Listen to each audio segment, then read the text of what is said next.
Oke, baik. Di sini saya akan menjawab soal nomor 2A. Soal nomor 2A. Industri tekstil. Jika selama ini kita mengenal istilah polyester sebagai bahan atau kain tekstil, itu merupakan senyawa ester yang saling berpolimerisasi membentuk polimer berupa polyester. Polyester memiliki banyak sekali kegunaan dalam kehidupan manusia seperti sebagai bahan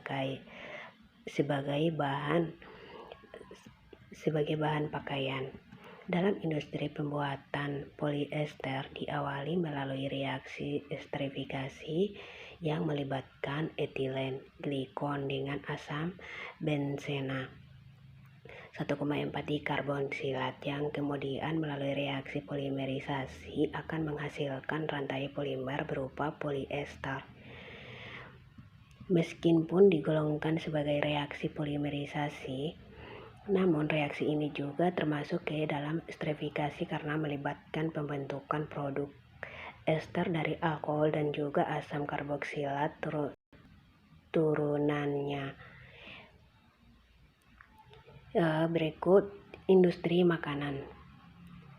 Dalam industri makanan, esterifikasi juga mengambil peranan penting. Senyawa ester merupakan senyawa yang banyak terkandung dalam buah-buahan ataupun sayuran, di mana senyawa ini memiliki peran sebagai pembuat aroma dalam buahan tersebut. Dalam industri membuat ester estetik sebagai aroma makanan dinilai lebih menguntungkan dibandingkan harus mengekstrak atau mengisolasi minyak ester dari buah-buahan tersebut. Oleh karena itu, reaksi esterifikasi juga diperlukan dalam industri ini dan membuat senyawa ester dari asam karboksilat yang memiliki rantai pendek dengan alkohol yang juga memiliki rantai pendek. Aplikasi dari senyawa yang dihasilkan yaitu sebagai enset ataupun pendap makanan.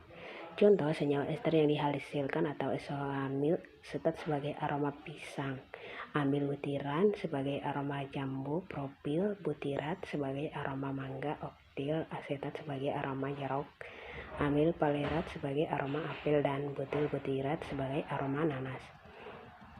Industri farmasi. Industri farmasi, ester merupakan senyawa yang memiliki kegunaan dan aplikasi yang sangat luas. Salah satunya adalah dalam hal bidang farmasi. Senyawa aspirin merupakan senyawa ester yang memiliki nama asli yaitu asetil asetat.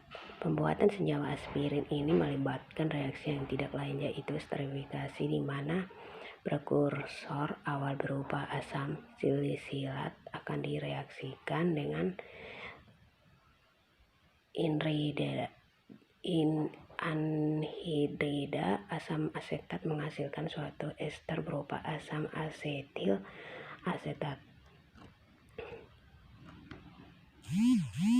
Meskipun bukan berupa alkohol, namun asam salisilat merupakan senyawa multifungsi yang dapat berperan sebagai alkohol.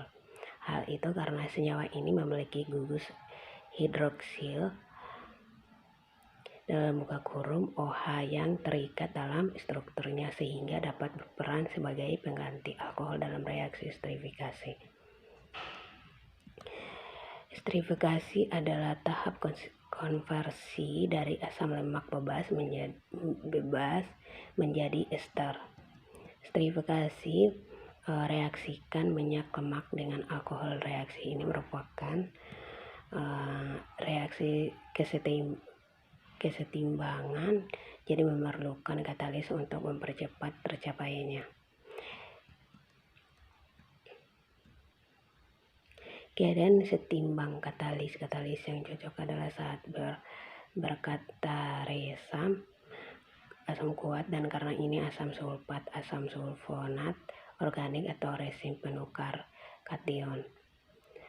Asam kuat merupakan katalis yang biasanya terpilih dalam praktek industri.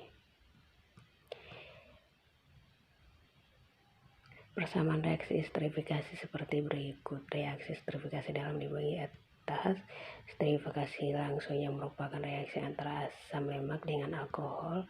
Yang kedua, transesterifikasi yang meliputi reaksi Asidolisis merupakan reaksi antara ester dengan asam membentuk ester yang baru.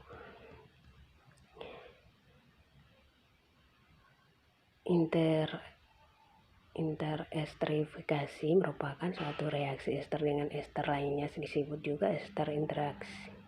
Pada trigliserida, interesterifikasi dapat dilakukan dengan dua proses, yaitu pertukaran intramolekuler dan intramolekular. Reaksi interesterifikasi meliputi penataan ulang dan randomisasi radioasil dan trigliserid dan melanjutkan menghasilkan lemak atau minyak dengan sifat yang baru.